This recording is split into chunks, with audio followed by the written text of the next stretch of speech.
now. So we're live right now.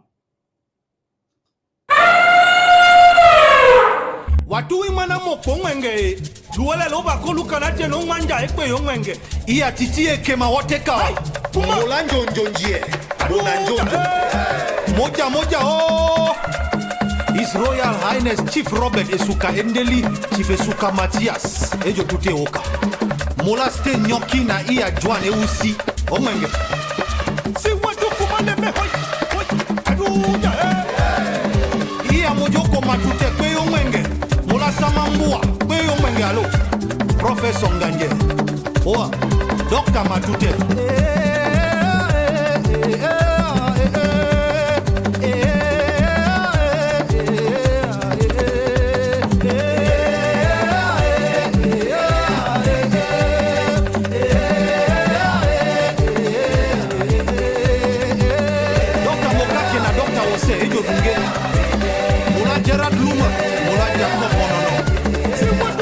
David Makongo, ils ont mêlé les jouets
the only elephant sitting on top of a tree. Say what do you want to here, Julian, go on, what thing on the way? Here, Molonga, Molonga, Mongo, Imongo, Teokaya, Monyangina, Wayale, no, and I really move. You don't need to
The number one most important thing for every Ambazonian to do right now is the draft. We stand at the threshold of an existential struggle, a pivotal juncture in our proud history that brooks no failure, tolerates no hesitation. So we will draft incessantly, individually, within the warm, vibrant tapestries of our communities. We will draft. We must draft. Draft, for in this paramount task, our draft lies the power to liberate Ambazonia.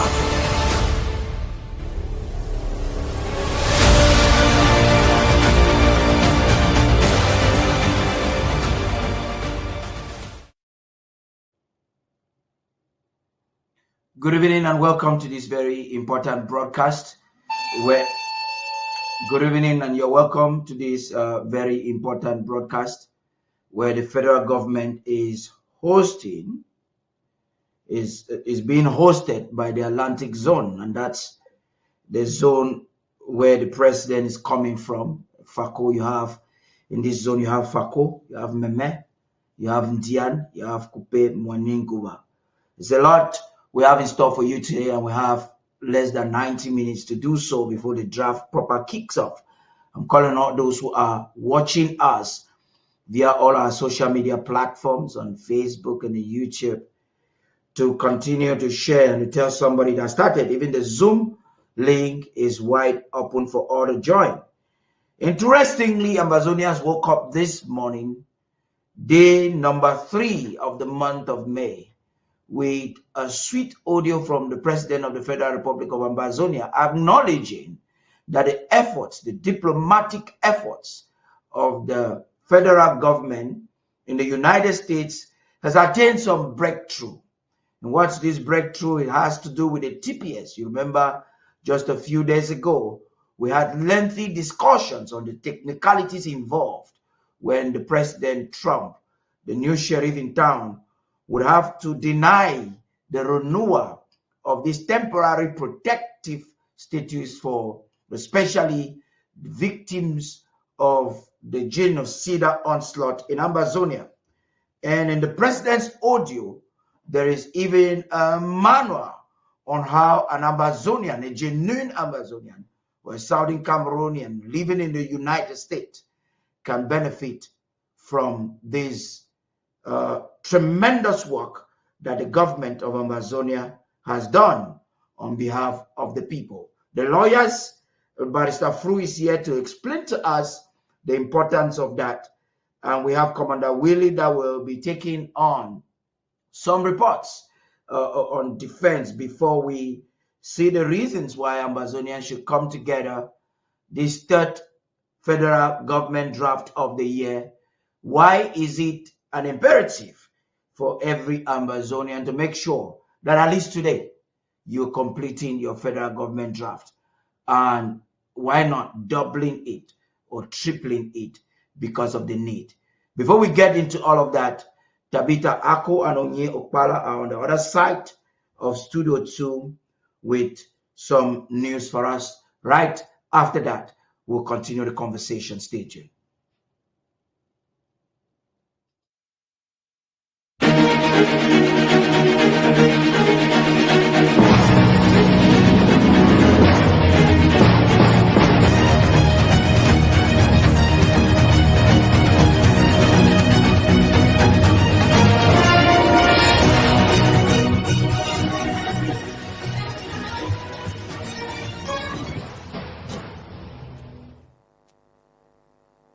As global power dynamics shift and African youth rise in defiance of neo-colonial influence, a surprising voice has entered the fray, Italy's Prime Minister Giorgia Meloni. But is her support for Burkina Faso's Ibrahim Traoré a bold one, or a calculated strategy to rebrand European influence in Africa's next chapter of liberation? These and many more stories from the home front with our in-house analysts will be explored in tonight's Flash News. Good evening and welcome. I am Tabitha Ako. Let's begin.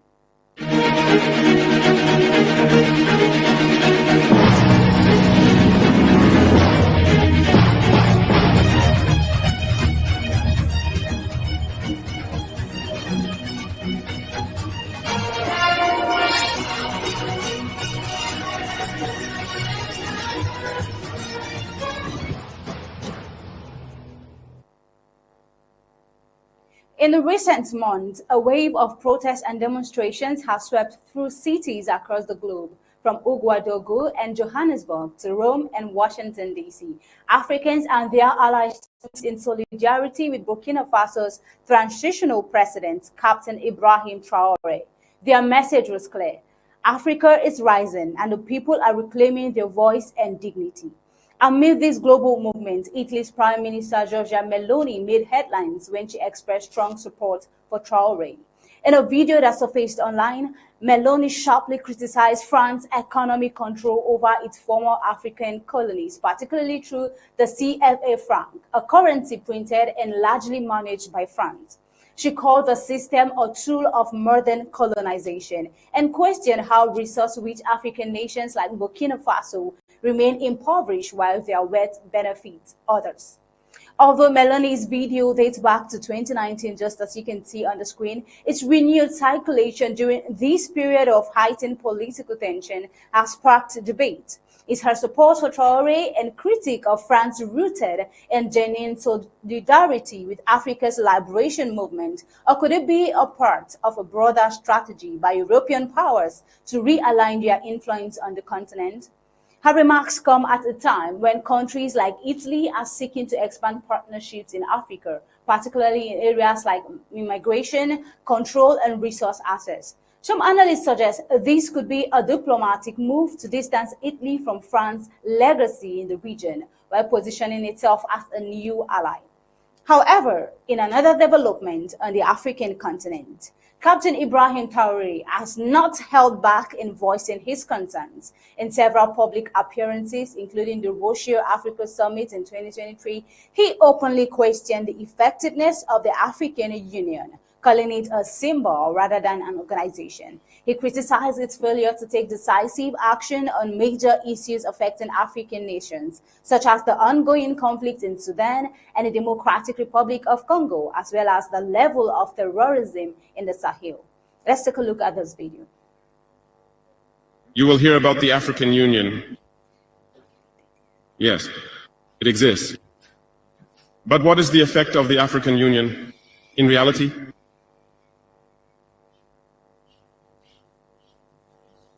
We cannot talk about integration in the theme and not talk about the African Union. Because it is this organization that should unite us, create real integration.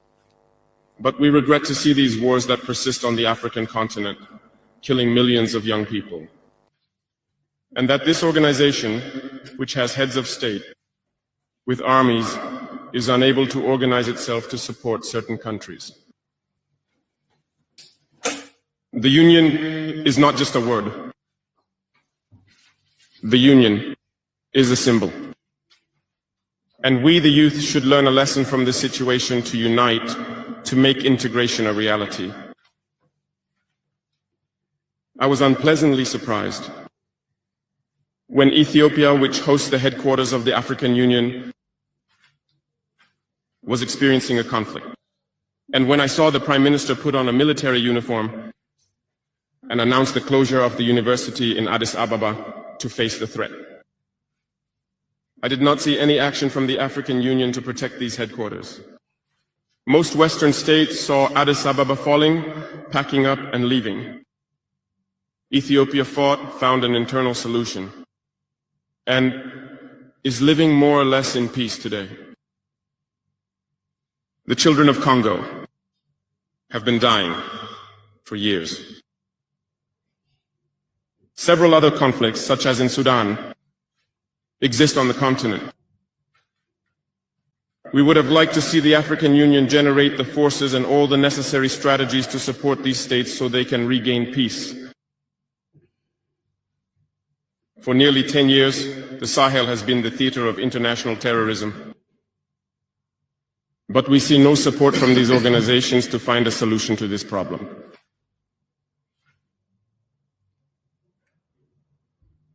Worse, a few days ago, a country foreign to Africa openly announced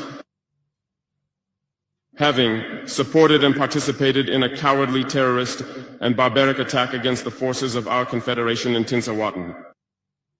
The African Union did not utter a word to condemn this interference by a state outside of Africa in the internal affairs of our states. I would like them to hear this and therefore break their silence and take action so that the youth can believe in the African Union. Right there, Traoré argued that the African Union has not provided sufficient support to countries facing severe insecurity, displacement, and economic hardship. But the question is, where's the African Union when Africans are dying? His critique extended to ECOWAS, the Economic Community of West African States, in January 2024. Burkina Faso, alongside Mali and Niger, announced their withdrawal from the bloc. The leader cited ECOWAS' lack of tangible support during their battles against terrorism and its tendency to impose harsh sanctions on member states experiencing political transitions. Now, despite these tensions, President Traoré has struck a chord with many young Africans who see him as a symbol of courage and transformation. In his speeches, he calls on African youth to rise, to unite, and reject dependency on foreign powers. He emphasizes the need for true African integration, one that allows nations to speak with a collective voice and forge their own path forward. Traoré's message is clear. For Africa to achieve lasting freedom and development, it must depend on itself, harness its own resources, and foster solidarity among its people. As African countries re-evaluate their relationship with global powers and question the relevance of long-standing regional bodies, leaders like Traoré are pushing for a shift, one that centers African priorities and the aspiration of its people. Whether this movement will lead to a lasting change remains to be seen. But one thing is certain, Africans' youth are listening and they are ready to act. Well, moving forward, in a move that underscores the shifting dynamics of global manufacturing and diplomacy, Apple has announced a major relocation of its production lines for devices sold in the United States. Long anchored in China, the assembly of most US-bound iPhones will now occur in India, while Vietnam is poised to handle iPads, Macs, Apple Watches, and AirPods. Now, this transition marks more than a logistical pivot. It symbolizes a calculated response to political pressure, economic uncertainty, and the growing fragility of once stable alliances. At the heart of this shift is a broader trade philosophy that sees global interdependence as a vulnerability rather than a strength. Recent years have seen a rising calls for self-sufficiency as former trade allies grow wary of each other's ambitions. Under this vision, production, especially of strategic tech, is best kept either domestic or within the embrace of friendly nations. Apple's estimates that tariffs could inflate its cost by nearly $900 million in just one quarter was enough to accelerate the diversification of its supply chain. While some see this as a bold reclaiming of economic control, others warn of the massive investment and disruptions required. Apple CEO Tim Cook, once a vocal defender of China's unmatched manufacturing scale, now champions a new direction. We do expect the majority of iPhones sold in the US will have India as their own country of origin, he stated. Also noting that Apple will pour $500 billion into projects across the United States in the next 4 years. Now, this comes as Apple shares, rattled by previous tariff threats, are slowly regaining ground. Yet, not everyone is convinced this reshuffle offers true security. Economists caution that shifting production doesn't erase dependence, it merely redistributes it. Vietnam and India still rely on components and raw materials sourced from the same global web. And while Apple's move may help bypass certain tariffs, it doesn't shield the company from the broader tremors of a world realigning along new ideological lines. This realignment took a sharper turn recently with the Signal chat leak, where internal messages from defense-linked advisors suggest that key U.S. firms should limit technology transfers to Asian partners, citing national security risks. Also, critics argue that this stokes xenophobia and undermines the cooperative spirit needed to navigate 21st century challenges. Also, Vice President J.D. Vance, in a heated defense, claimed that safeguarding America's technological sovereignty was not about the vision, but a preservation, a firewall, he said, not a fortress. Meanwhile, military planners are watching these economic moves closely. Devices like iPhones, while consumer products carry critical technologies from encrypted chips to location tracking that could theoretically be explored. The relocation of their production has implications for supply chain security, especially in times of geopolitical tension. One former Pentagon official remarked, "Every factory built outside of China is a strategic advantage, even if it costs billions." Now, diplomatic cycles are quietly acknowledging that the supply chain is no longer just about efficiency, it's about alignment. Nations like India and Vietnam are being elevated not just for their labor costs, but for their geopolitical reliability. Conversely, China, once the irreplaceable engine of global electronics, is gradually being repositioned as a competitor rather than a collaborator, at least in key Western strategies. Yet, for all the turbulence, Apple and Amazon, both bellwethers of global consumer demand, reported strong growth. Apple's revenue rose 5% year over year to $95.4 billion, while Amazon soared by 9% to $155.7 billion, with profits climbing more than 60%. Now, the consumer seems unfazed, at least for now. Analysts suggest that early signs of stockpiling hint at a public subtly responding to the undercurrent of disruption. Ultimately, the story of Apple's manufacturing shift is not just one of economics, it's one of ideology.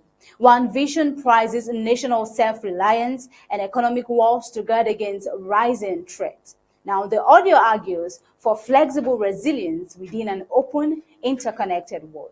Now, both camps agree on one thing. The old rules are gone. What remains is a complex chessboard, where every factory, chip, and handshake carries new weight. Well, also tonight, coming your way are recent happenings from the home front, right after the break with Oni Okpala.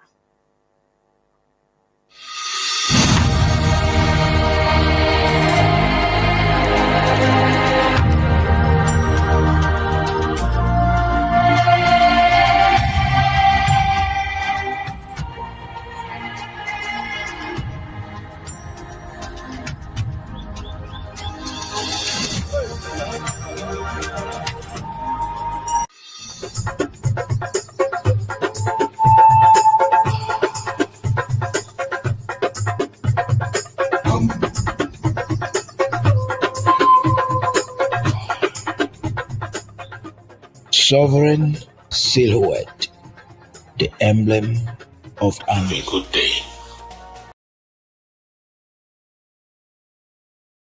Fellow Ambazonians, Saturday, the 3rd of May 2025, the day the Atlantic Zone, that means Sako, Eme, Ndian, and Kupe Monenguba, will be hosting the federal government draft event. I want to appreciate all of you and the rest of Ambazonia in anticipation. But today, I just came to give you some good news. The TPS is being extended. We have cases of our comrades who have applied for extension and their extensions have been granted. I have information that the efforts we made by urging almost 20 congressmen to write made sure that they wrote on time to explain to the executive branch that the situation in Ambazonia has not improved, that our people are suffering and they shouldn't be deported. That letter is bearing fruits. So I want to use this opportunity to urge all those who were just waiting for the expiration of their protective status to use the system and apply for extension. My advice, what I've gotten, is that you should include a copy of the letter that was written by Congress to the executive. If you have a lawyer that can help you in this process, talk with your lawyer. Let him just do that. And the good news we have is that it is extended. I want to send this message to all the TPS beneficiaries. You are granted that status because of what we do, because of what we are doing at home, because the resistance is still alive. The day the resistance ends, the day the war is over, then if something has not changed, you lose your status. It is expected that you should be in support of this government and what we are doing for the even less privileged ones you left home. It is unthinkable that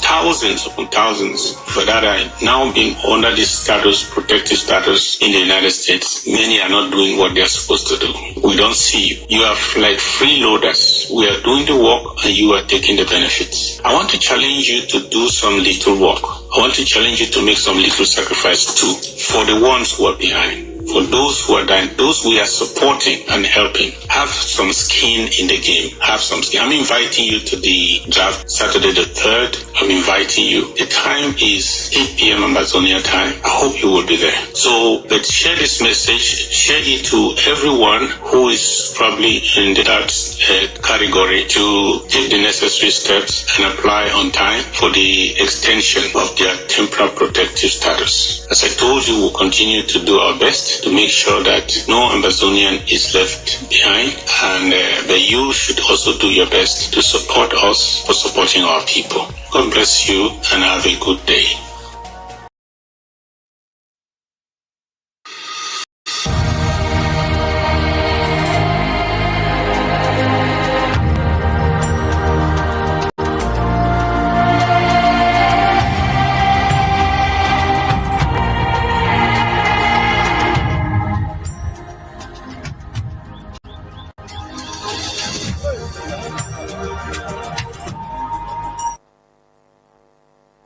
All right, still on tonight's Undaunted. Let's take you down to reports coming from the home front. Let's start with reports coming in from Bamenda.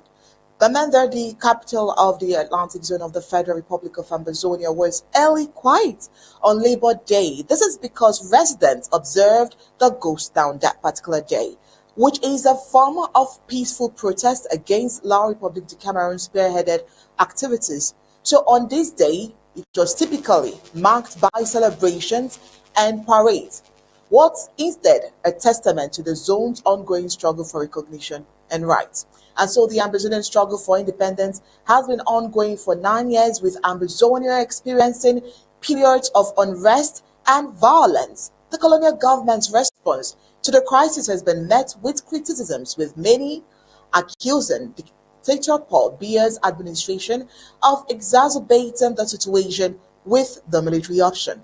And so the ghost town operation, a tactics used by Ambazonian government to assert their demands, was widely observed in Bamenda. Businesses remained closed and streets were empty, demonstrating Ambazonian solidarity in the face of adversity. Notably, major companies that could provide employment opportunities in Bamenda are no longer available, as Biya closed existing ones like the Public Works Department. And so the observation of ghost town has sent a clear message to the colonial government. The people of Bamenda will not be silenced or deterred in their quest for recognition and rights. As the situation continues to unfold, one thing is certain: Bamenda will not back down. For we believe that dialogue and understanding are key to resolving the crisis, the war, and ensuring the rights and dignity of Ambazonian people are duly respected. Right, we would want to get our in-house analysts, want to get to meet them. We have here Barrister Fru, is our regular in-house analyst here. And we also have Commander Elvis. Barrister Fru, nice to have you here today. Thank you, Onye. Thank you for inviting us again on another Saturday. We are ready to go down with you in the memory lane of what you've just prepared, you've just presented.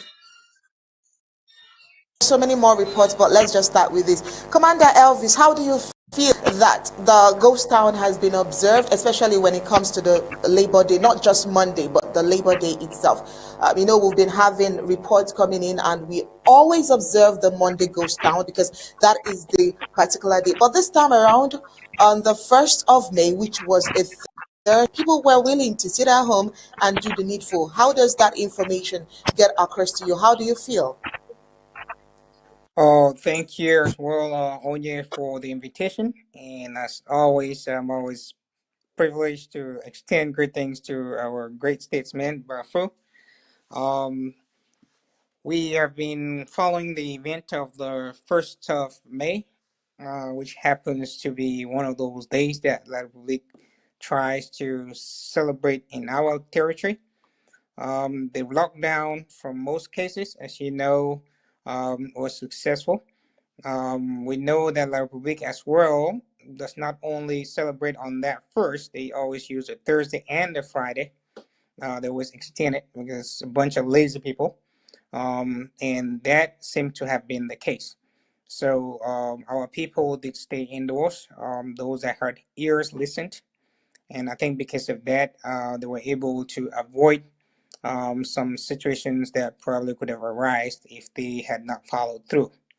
So we are content with the turnout that, the people that did not turn out to support us in our lockdown.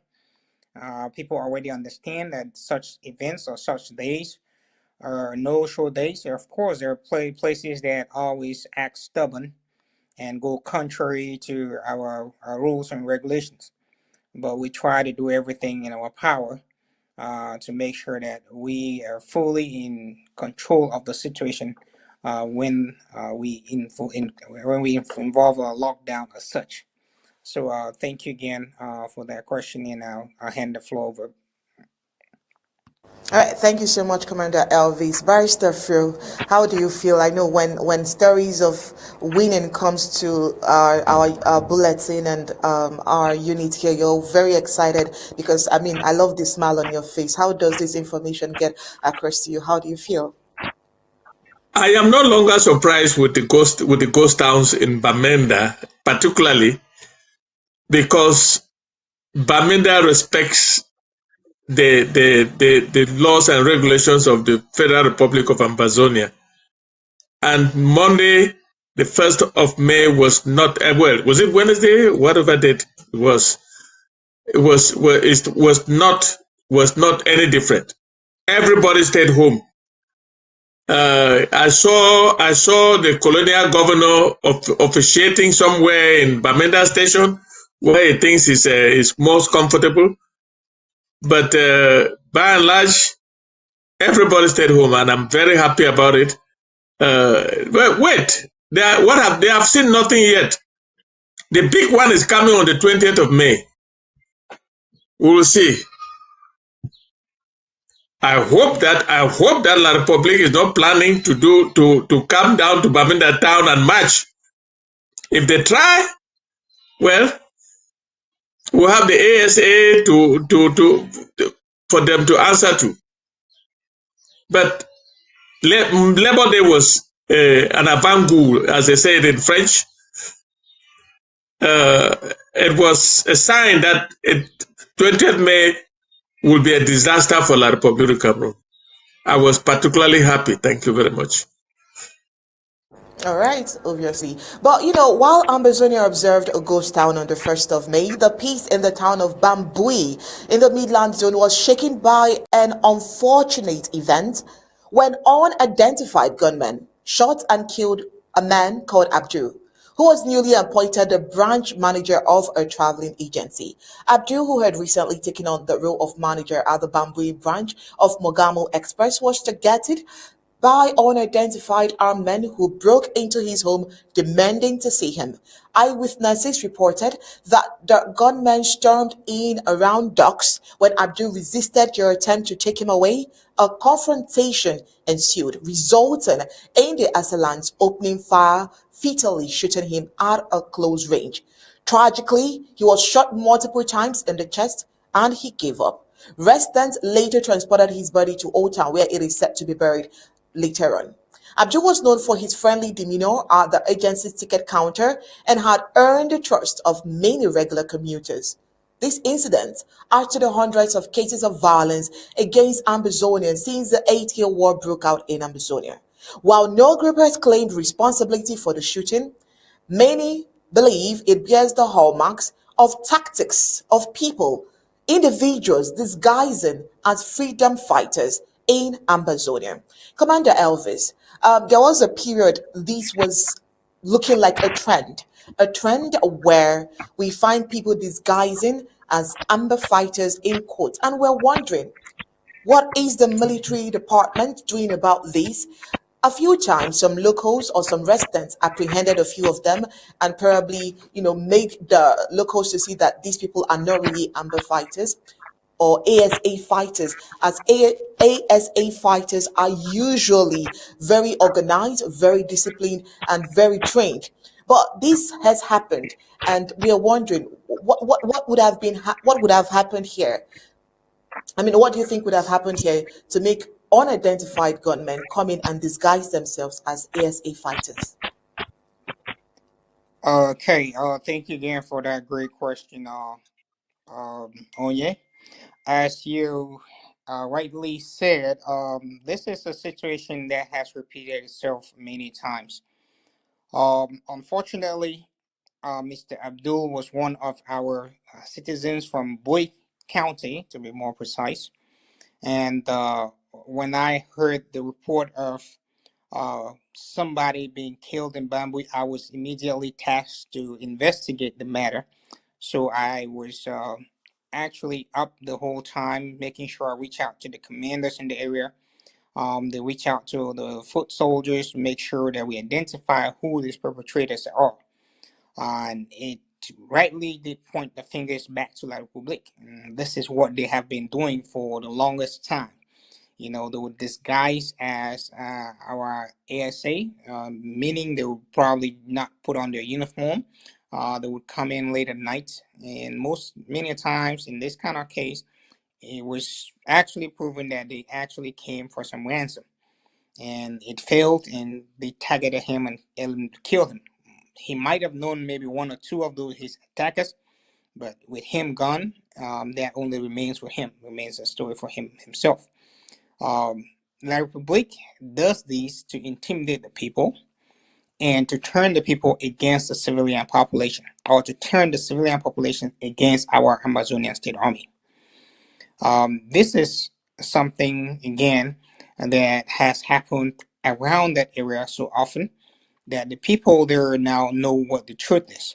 And when we come on air as such, it is because we need to also let the people know the findings of our investigations. And our investigations here clearly point the finger at La Republique. We have not seen cases where our ASA attack our civilian population. It has not happened. That is not the reason for which they joined the fight. They joined this struggle to defend and protect our people at all costs. There is, I would say, a 99% chance that La Republique is fully responsible for this tragedy and many others that have followed similar manner.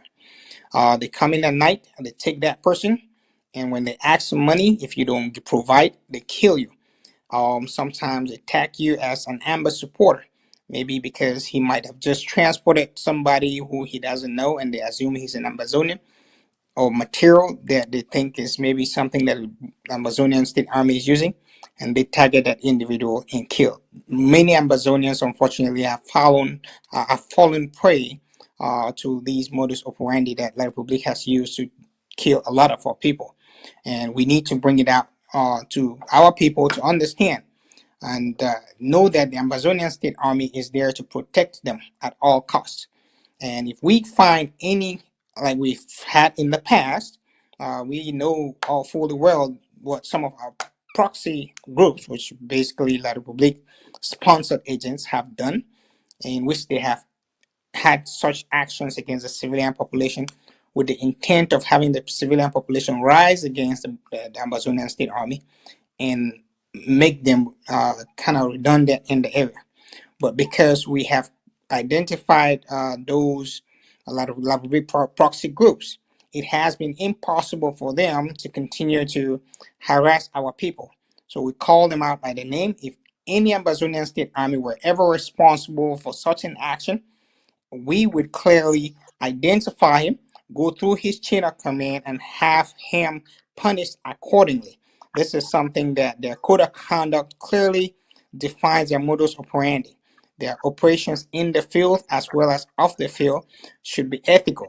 And under no circumstance, if anybody has a crime and he's being arrested, that person has due process. He has the right to go through the traditional council and be presented the case to him, of which he has the right to defend himself. Ambazonia is not a stateless country. We are responsible and we follow our law, and that starts with now. Our military personnel, Ambazonian State Army have their code of conduct, and that code of conduct is what guides them through this war. So in that regard, we are confident that our investigation cleared our Ambazonian State Army of such actions and fully put the blame on La Republique and her proxy, which tried to do this to tarnish the image of the Ambazonian State Army. So thank you. Thank you so much, Commander Elvis. Barrister Fru, this week alone, we recorded 2 incidents of unidentified gunmen killing Ambazonians who own bars. You know, the reports are always consistent. The stories are always consistent. You know, you have a report where you say, oh, they get into a shop and then they bring out the man, they lay him down and begins to shoot him in front of his wife and children. We've had 2 reports, one in Bambui and another one in Battered. Very scary, very disturbing. Commander Elvis here thinks that, of course, it's the handiworks of La Republic to Cameroon. What would you think? Onye, when that thing happened in Bambui, Bambui is just very near Bamenda, very near my village, my town. I tried to find out from the local people around Bamenda, and everybody is pointing a finger. I'm talking about Abdul's death. Everybody is pointing a finger to La Republic du Cameroon. Abdul collects money for the day. He is the manager of Mogamo, and he collects money for the day. These hoodlums, these La Republic soldiers who have been sent to Bamenda, they don't have food money, they don't have anything to eat. They went there to collect that money, ransom from that boy. I think as an honest man, he resisted, and they shot and killed him. I don't know how much money they collected from there, but that one is pointing to La Republic du Cameroon, and they will pay. They will pay. The time will come when we will put the cards on the table, and they will tell us. Killings in general in Bamenda is organized by La Republic du Cameroon, La Republic du Cameroon proxies, and the bandits put in place by a certain man they call Atanganji. 3 groups in one. And their modus operandi now is to look for money. They kill for money. They grab you, take you, go and keep you, and if your family does not pay, they kill you. That is what La Republic has put in play in Bamenda town. They know everything that is going on. They encourage everything that is going on. If you look at the weapons that they use, they are La Republic du Cameroon weapons. The remnants of ADF in Bamenda are running around in Bamenda along with other bandits and La Republic du Cameroon soldiers, the B, in concert together, terrorizing our people and killing our people. They think that they think that they are smart, that they will get away with it. It cannot happen. We are documenting every part, everything that is happening. The only unfortunate thing is that we don't have a crack unit of the ASA inside Bamenda town.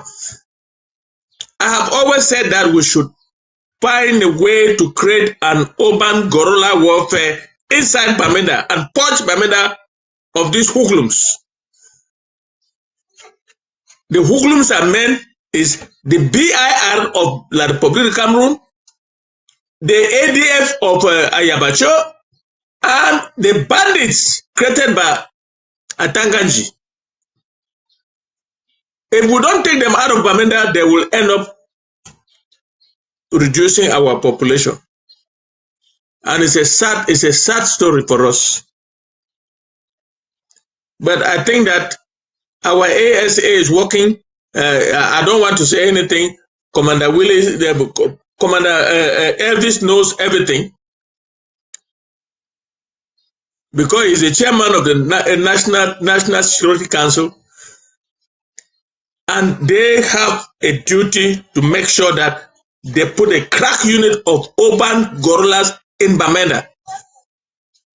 It is now an urgent matter, because our young people are dying. And look at Abdul. He's not even up to 40. That he has been cut short. And the other one that you were talking about in Bafut, came at the ADF and this 3 in 1. They go after people who have money. And if you don't give them the money, they kill you. That is what we are going through. That's what our people are going through. We must put a stop to it. Thank you very much. Thank you so much. So sad that your smiles had to go away. But away from insecurity, let's get into the electioneering of La Republic du Cameroon. So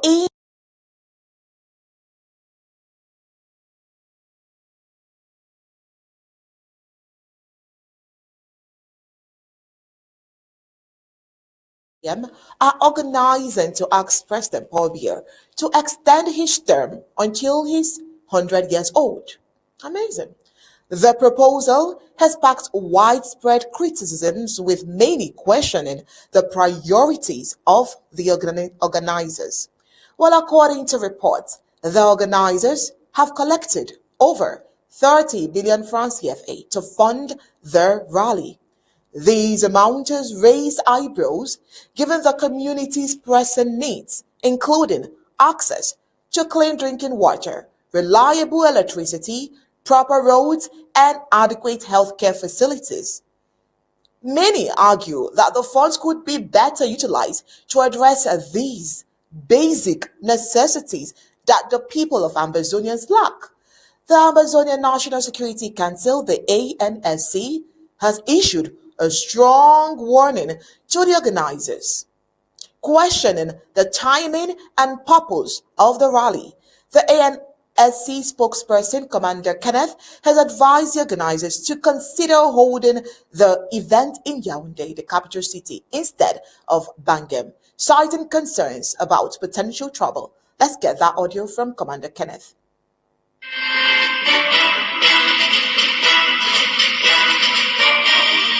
Fellow Ambazonians, the ANSC don't get intel of an event where certain individuals, they plan them for Bangem on the 3rd, Saturday the 3rd of May 2025. A certain Grand Thank You rally, where they plan for Holland for Bangem on the 3rd, make I repeat here. And that Grand Thank You rally, it be headed by a certain Elung Paul. They want to thank the killer, Paul Biya, for Yaoundé, for the killings or for the genocide where they commit them on Ambazonians, and for saying it's stay there for life. The thing where the baffle we for inside ANSC and the Ambazonians and the federal government. Now say, why did you want them hold this grand rally for Bangem, where it there for inside Ambazonian territory and a sovereign state? If they get anything for do, when they go across the Mungo, this one a warning would give for them. Make them know there. Stay their foot for inside Ambazonia. We be aware of the contributions that they make. We be aware of all the plannings that they make for background. But make them equally understand, say, Ambazonia still there in a state of war. The war where the president, their killer for the Republic, declare them on us. And when they come, this particular behavior, it be reckless because they did only put their own lives. Well, we don't care at all. But they want to put in danger the lives for Ambazonians, for innocent Ambazonians, because as they come in, bullets will fly.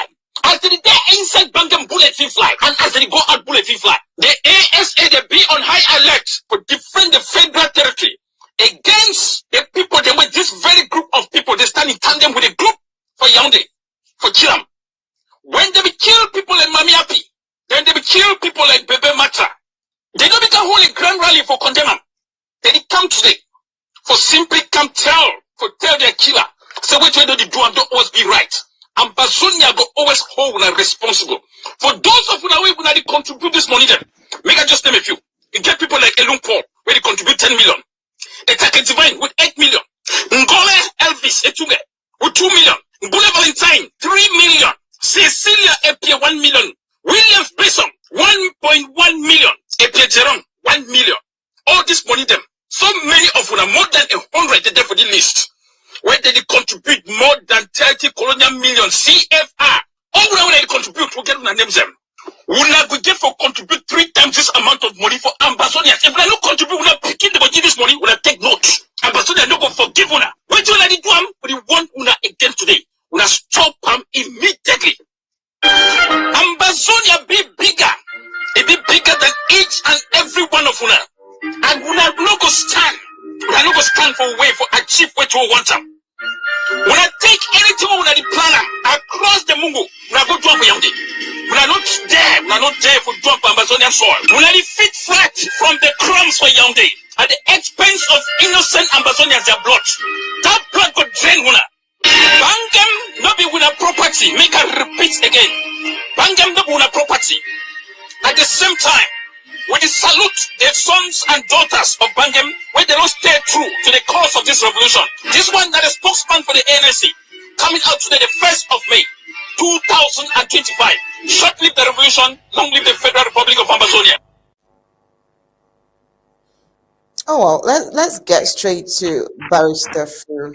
Barrister Fru, so many people think that regardless of whatever ideas that those organizers are trying to have, there is a whole lot of insensitivities also, because I mean, we're talking about a people who have been deprived every form of basic amenities. Let me also add here that within the week, we got information where school students were asked to donate some funds for this same kind of rally or elections towards the elections, the forthcoming elections. And it seems like a rolling circle. All of this put together, how does that make you feel? It is high provocation, very high provocation. And like the spokesman for the ANSC says, we will be ready for them. Listen, the innocent people of Bangam, they tell them, and these hoodlums from Yaoundé, who are eating fat from Pobia, will drive from Yaoundé to come and contribute money to hold a rally in Bangam. If that is not madness and provocation, what is it? Like the warning has gone out, let them know that they will pay. I'm not going to sit here on national television that is heard by everybody and say how they'll pay.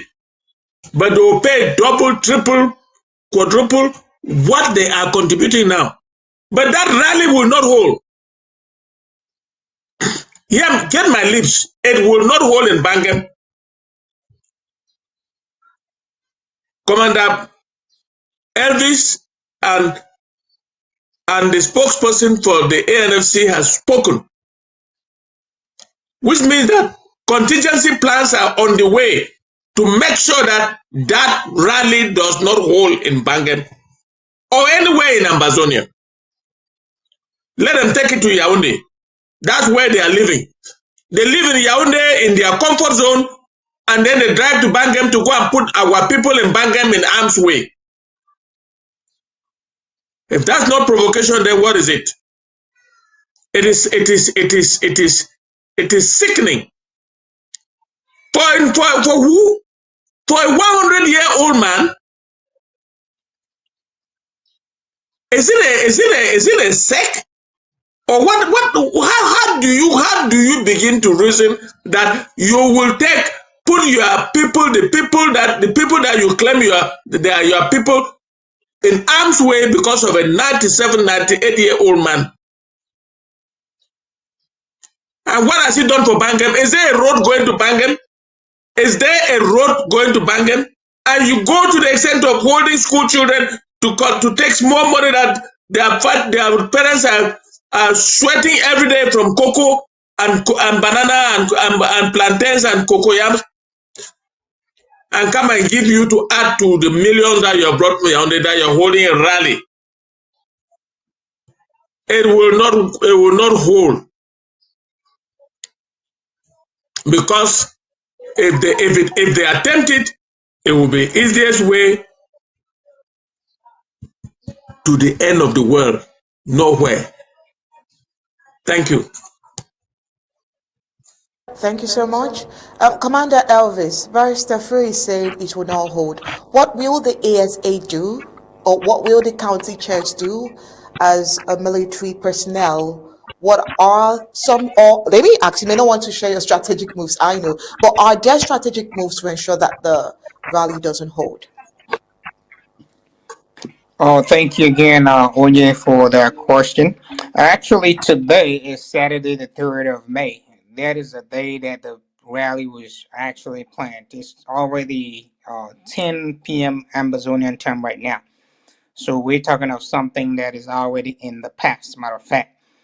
However, from the information that we have gotten, there were some issues with connectivity, so we have not been able to actually reach some of our personnel down there to make sure that the event was a no event.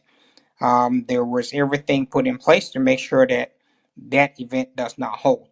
Our Ambazonian State Army around that area were duly informed.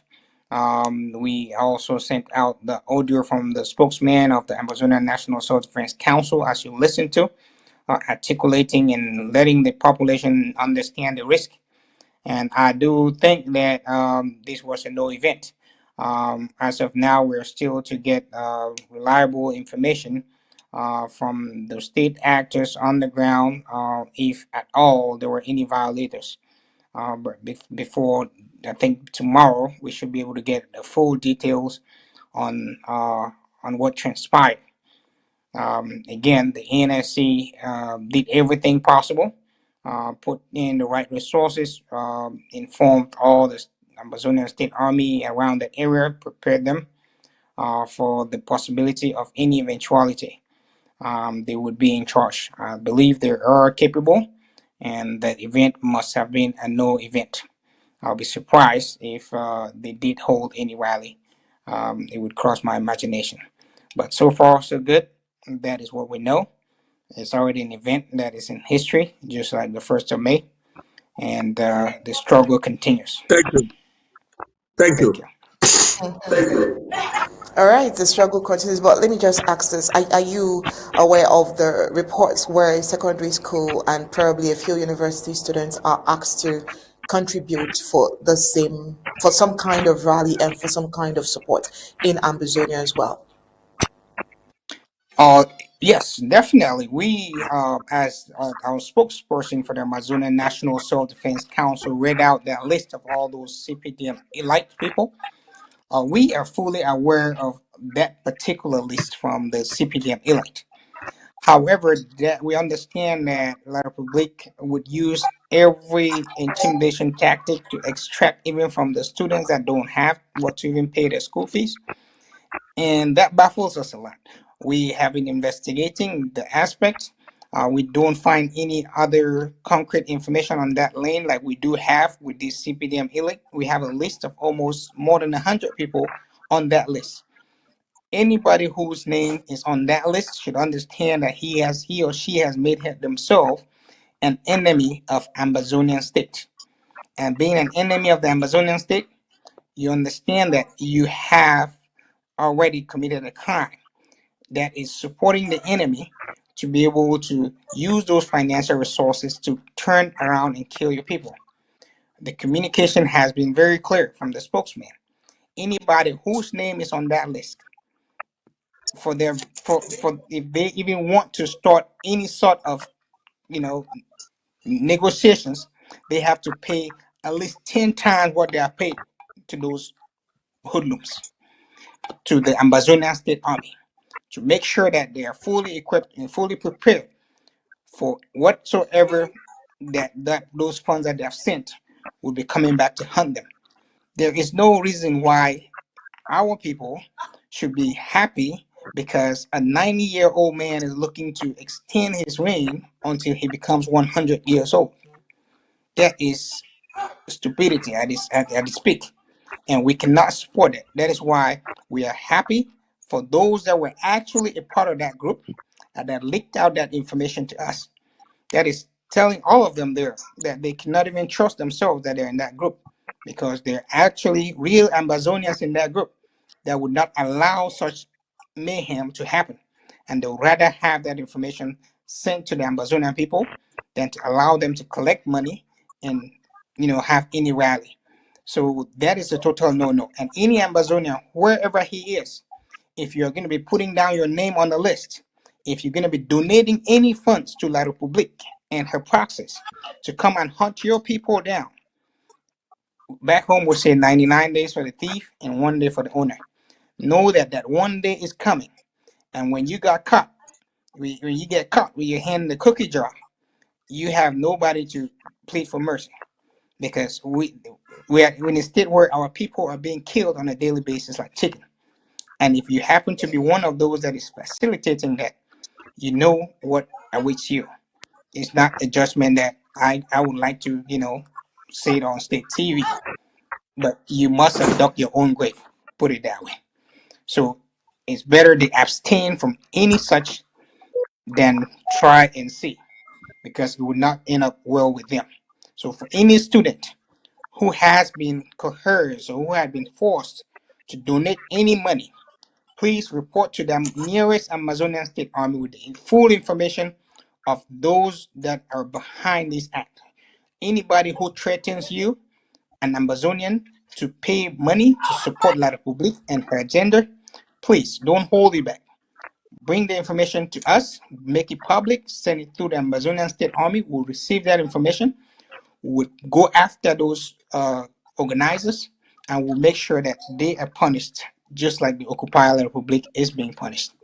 So thank you again, and I yield. All right, thank you very much. Now let's take a brief pause from the electioneering stories. Let's get into the TPS. Now, in what we call successful development, the temporary protected status for Ambazonia has been extended thanks to the efforts of the government of the Federal Republic of Ambazonia, led by President Samuel Ikome Sako. This renewal brings relief to many individuals who were anxiously awaiting their outcome. Well, according to President Sako, the TPS has not only been renewed but also expanded in so many ways. Now, this decision was announced on the eve of the draft day for the Atlantic Zone. Until the expansion is expected to benefit more individuals who were previously ineligible or waiting for the opportunity to apply. President Sako hinted that top congressmen played a crucial role in advocating for this extension. They worked tirelessly to explain the ongoing challenges in Ambazonia to the executive branch, emphasizing that the issues remain unresolved. Lives are still being lost. This advocacy helped secure the renewal and extension of the TPS. Let's get a brief excerpt of that president's audio. Fellow Ambazonians, Saturday, the 3rd of May 2025, the day the Atlantic Zone, that means Fako, Meme, Ndian, and Kupe Monenguba, will be hosting the federal government draft event. I want to appreciate all of you and the rest of Ambazonia in anticipation. But today, I just came to give you some good news. The TPS is being extended. We have cases of our comrades who have applied for extension and their extensions have been granted. I have information that the efforts we made by urging almost 20 congressmen to write made sure that they wrote on time to explain to the executive branch that the situation in Ambazonia has not improved, that our people are suffering and they shouldn't be deported. That letter is bearing fruits. So I want to use this opportunity to urge all those who were just waiting for the expiration of their protective status to use the system and apply for extension. My advice, what I've gotten, is that you should include a copy of the letter that was written by Congress to the executive. If you have a lawyer that can help you in this process, talk with your lawyer. Let him just do that. And the good news we have is that it is extended. I want to send this message to all the TPS beneficiaries. You are granted that status because of what we do, because of what we are doing at home, because the resistance is still alive. The day the resistance ends, the day the war is over, then if something has not changed, you lose your status. It is expected that you should be in support of this government and what we are doing for the even less privileged ones you left home. It is unthinkable that thousands upon thousands that are now being under this status, protective status in the United States, many are not doing what they're supposed to do. We don't see you. You are like freeloaders. We are doing the work and you are taking the benefits. I want to challenge you to do some little work. I want to challenge you to make some little sacrifice too for the ones who are behind. For those who are dying, those we are supporting and helping, have some skin in the game. Have some skin. I'm inviting you to the draft Saturday the 3rd. I'm inviting you. The time is 8 p.m. Ambazonia time. I hope you will be there. So let's share this message, share it to everyone who is probably in that category to take the necessary steps and apply on time for the extension of their temporary protective status. As I told you, we'll continue to do our best to make sure that no Ambazonian is left behind, and that you should also do your best to support us for supporting our people. God bless you and have a good day. All right, God bless you too, Mr. President. Mr. Ta, I know you're there. You're very passionate about the TPS. I'm sure you want to join this conversation at this point in time. Yeah, thank you very much, Onye. You've done an amazing report this evening, and we are just minutes away into the draft proper. I think this is the best way to begin the draft tonight, Barrister Fru. You know, there are some individuals who thought they were going to sabotage the efforts of the government in this regard. Some never knew, and we had to come out. Dr. Mua came out to actually declare. And why is it very important? This is not propaganda. Why is it important? I see it as a report to the Amazonian people, a necessary report, because the leadership wants to be accountable. We are not just coming for your support, but we are doing some work. And this is not any kind of work. It's about strategic diplomacy that is bearing some fruits. Barrister Fru, please talk to us. It's exciting that it will happen at this time. Breaking through the Trump's administration can only tell you that the strategy was amazing. Please talk to us. Paddy, let me start by congratulating our president and the diplomatic team and also our lobbyists. Kudos to our lobbyists, because to have 22 members of Congress sign a letter on behalf of the Southern Cameroon's Ambazonian citizens, it doesn't just happen overnight.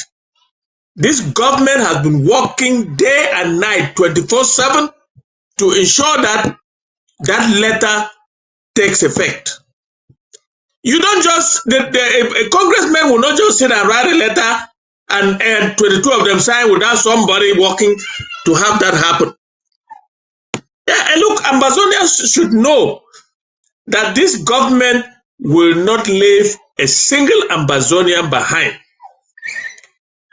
But like the president has said, please, while we are working and suffering and trying to raise money and you are getting the benefit, it is time for you to say thank you. I cannot say more than that, but we're drafting today, you remember?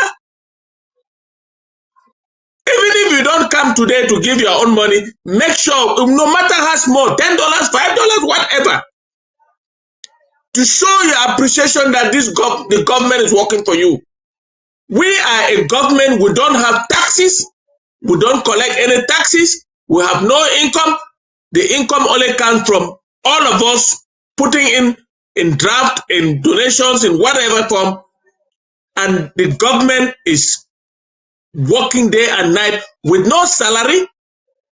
Nobody is paid anything from the president down to the last person. Nobody receives a penny even for transportation, even for a phone call. But the government is delivering on behalf of the Southern Cameroon's Ambazonian citizens. And I want to stress as a lawyer that what the president has said, you must follow it. Get a copy of the letter that was signed by the congressman and give to your lawyer to join to your file and file it. There is a reason for that, and I don't want to develop that. But do that for those of you who are Ambazonians. Because time has come to what they say in my country talk, chekere. Chekere. Look, we are winning, and we are winning big. Who knew that at least the Southern Cameroon government in exile will be able to obtain the extension of TPS for Ambazonians? I stress the word Ambazonians. I don't want to say anything more than that, buddy. It's telling. So my people, those of you who were on removal list, those of you who had applied for and obtained TPS before this time, and knowing that it was supposed to expire on the 7th of June, you better run to your lawyer now and apply for an extension. This government will continue to serve its people. I call this strategic extension or expansion, and lots of things. Commander Elvis, just hold there for a bit as we're concluding. Let me finish up with Barrister Fru so we can tackle some technicalities so people get to understand what the president is talking about. This is strategic extension because as it has it, the State Department has not reversed the statement they published that they were going to cancel it in June because we know it was extended to June. But this strategic part of it is that those who are identified as Southern Cameroonians, because of the advocacy that was done via the executive branch of the government and the letter where 22 statesmen, congressmen, and senators would have to sign, is giving them some leverage. And the president has confirmed that a couple of individuals have had their TPS extended above June, which is expiration. So that's the strategic extension we want to explain here. And what does this really signify, Vice Fru, in our diplomatic efforts? Looking at what we're doing, if we're able to get this kind of breakthrough, what's the significance? And how is tonight so important for Ambazonians to fuel this effort? It's worth noting that the federal government draft carries three things: advocacy, diplomacy, and the self-defense effort. Well, what it signifies is that the government is at the driver's seat. This is the government of the Southern Cameroon Ambazonia. It's not a group, it's a government. And the government has delivered to its people. Tonight, the government of the Southern Cameroon Ambazonia is standing tall, that will represent our people, whether at home or abroad or anywhere in the world. We will fight and represent our people. For those who have been carrying out campaigns that the people should not draft, we will still draft. We are drafting to defend our people. We have just won a battle to get TPS for our people. Only our people, Ambazonians. I stress that so that everybody should understand. That is why that letter, a copy of that letter is important that you attach to it, because of the wordings of that letter is what has caused the administration to have, look, the publication of cancelling TPS for Cameroon still stands. It is just a strategic exception. And some people don't understand what TPS is all about. If you are renewed, if your TPS is renewed, you have 18 months to live and work in this country legally. After 18 months, there will be an evaluation of what brought you, what made you to have that TPS? If it's a war, is the war still there? If it's natural disaster, the disasters has things returned to normal? Those are the issues. You are coming from a conflict zone, and that conflict is still on. There's a chance that they will renew your TPS. They are renewing now because the conflict is still raging in southern Cameroon and Ambazonia. La Republic of Cameroon is not in conflict in the direct sense of it. So that is why the government should be proud of itself, proud of the work they have done, and kudos to the diplomatic team, kudos to the lobbying team, the advocacy for the Southern Cameroon and Ambazonia. They are doing a good job. They are on the ground, and they will deliver. They have delivered just a little bit of it. That's TPS, but they will deliver for our liberation. Thank you very much. Yes, so we are concluding this segment of the program right now. And there's something the president said there which I want us to have, because this is part of the draft for this evening. I want us to have this aspect and let the Ambazonian people know it. And Commander Elvis, you'll be the one to talk about that. The president mentioned something. The reason why some people are having this extension is because of the efforts, not just what he's doing for diplomacy, but the efforts done on the ground. I want to add something there for those who are listening. Align yourself with your local government area. Seek through your local government area to get an attestation from the government. If you're identified as an Ambazonian, that will help your case tremendously. Commander Elvis, talk to us how your department is aligning with the vision of this leadership on the ground to make sure that 20th May is a no-go area. Please talk to us on that, please. And that's where we conclude. Yeah, Commander Patty, thank you for those great analysis, and thank you for that good question. As you know, 20th May is a no event day in Ambazonia. There has been preparations at numerous levels to make sure that our Ambazonian State Army has what it takes to be able to bring order if anyone decides to try and see. We have clearly made it known to our people that this day is a day where there would be a 1 week lockdown as from the 17th. That 1 week lockdown means that our people should buy enough food before then, because La Republic would try to intimidate our people to come out in certain areas to celebrate a day that has been banned in Ambazonia. So we have also involved all our Ambazonian State Army, made sure that they are prepared. That is why we come to draft. That is why we come to make sure that their resources are replenished, that they have what it takes when we assign them on any duty that they have to carry on.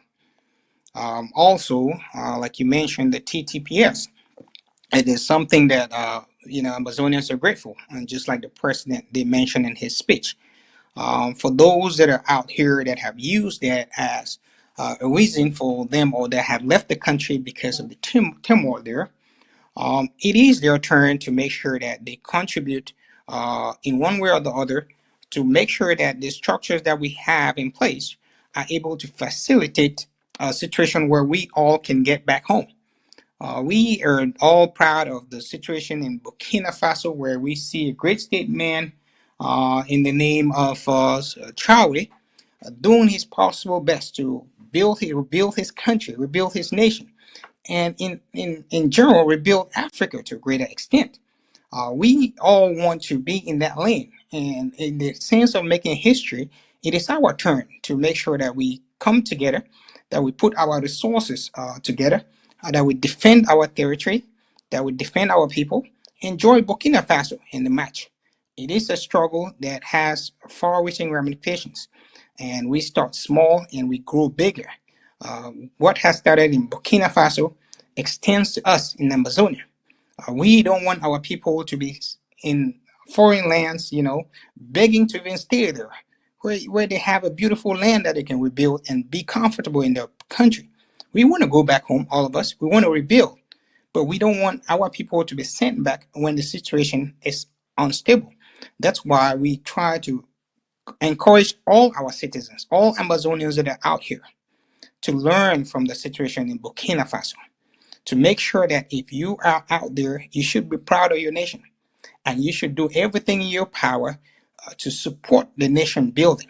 There is no nation that will be built just by wishes. We have to put in the hard work. Yes, nobody likes war, but if you have to fight to get your freedom, so be it. And you have to do that. Freedom never comes in a platter of gold. We have to fight to get it. And to fight means you have to put in the resources. You have to make sure that those of refugees are taken care of. Those that are displaced, because there will be casualties in both sides, will be taken care of. That's a promise that we have made to our people, especially us that are out here.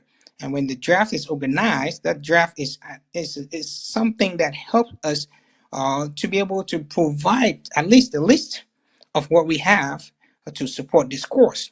And there's no other structure than this government that has been so clear in coming out to raise funds, that has made an effort to come out there and reach out to mobilize the masses, so that we all understand the dire situation that we find ourselves in. It happens that some people, when they come out, they take it for granted. And now that the TPS has, been extended, it's another olive branch for them, because June, you never know. It could still change.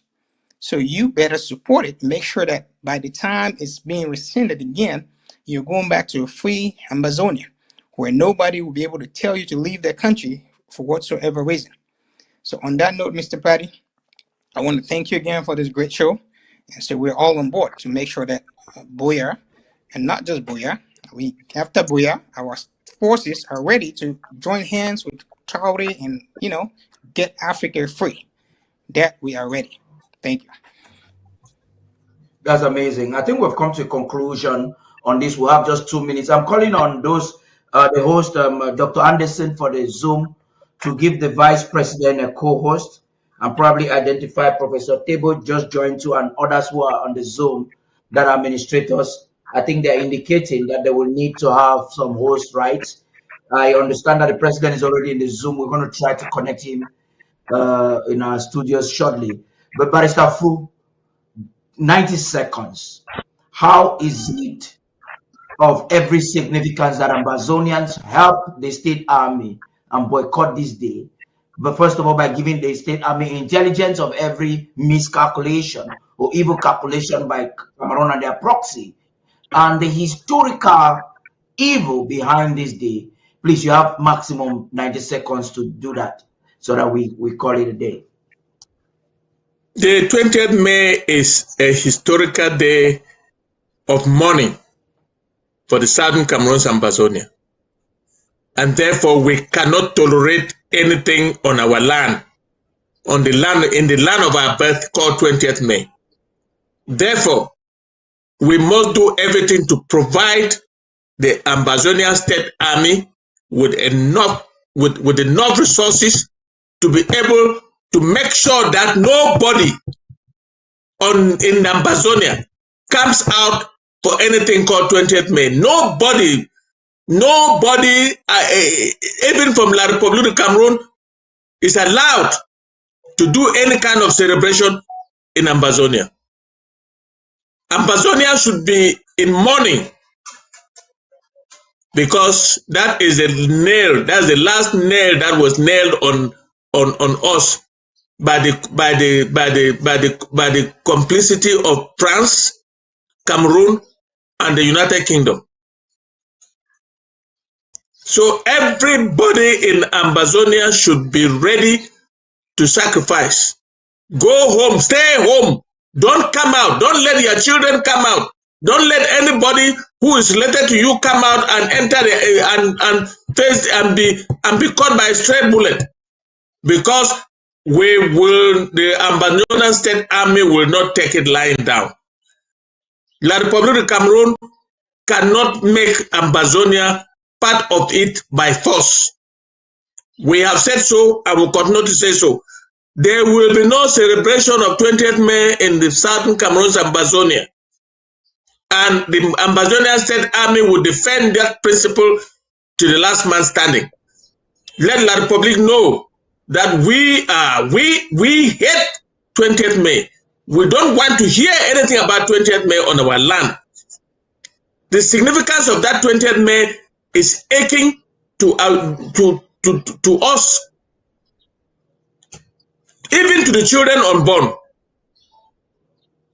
Any child now, if you see any child in Ambazonia now, he can sing the Ambazonian national anthem. That's to tell you that even a baby, even a toddler knows that La Republic is not his country. Knows that La Republic was not part of his country. Knows that we were not part of La Republic. Knows that there are boundaries between us and La Republic of Cameroon. And please, if we have never sacrificed in anything, 20th May is the one that everybody on the streets in Ambazonia should go home. Stay home. No children marching in uniform. No, if you think that you want to send your child to go into arm's way, but that child is not only yours, it's an Ambazonian child. If a child falls on the 20th May because the parents willfully send him to go and march, those parents will be held responsible for the murder of that child. That is how bad we feel about it. Yes, thank you, Paddy. Barrister Fru, we're going to have the entire week to have this discussion. Gentlemen, I want to thank you, and I want to thank Tabitha and Onye for the great reports that you gave to us this evening. For all those who are watching us, especially from the home front, you've heard it for yourself. Everything that has to do with the 20th May, organizers, participants, it's illegal. It's illegal. And anything related to it is considered an illegal activity of the Federal Republic of Ambazonia. You do not want to make yourself a military target by not hearkening to these orders from the government of Ambazonia. I'd like you to conclude by telling you that there are two governments in Cameroon right now. You have the legitimate government that is in exile, and that's an authority, and that has authority components and tools on the ground to enforce laws. And then you have the intruding, the occupational forces that are led by the colonial government of Yaoundé. And these are the two battling on the ground. Civilians don't get involved. The best you can do is to take the option of neutrality.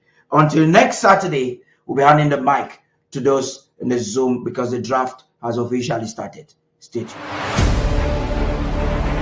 The number one most important thing for every Ambazonian to do right now is the draft. We stand at the threshold of an existential struggle, a pivotal juncture in our proud history that brooks no failure, tolerates no hesitation. So we will draft incessantly, individually, within the warm, vibrant tapestries of our communities. We will draft. We must draft. Draft, for in this paramount task, our draft lies the power to liberate Ambazonia.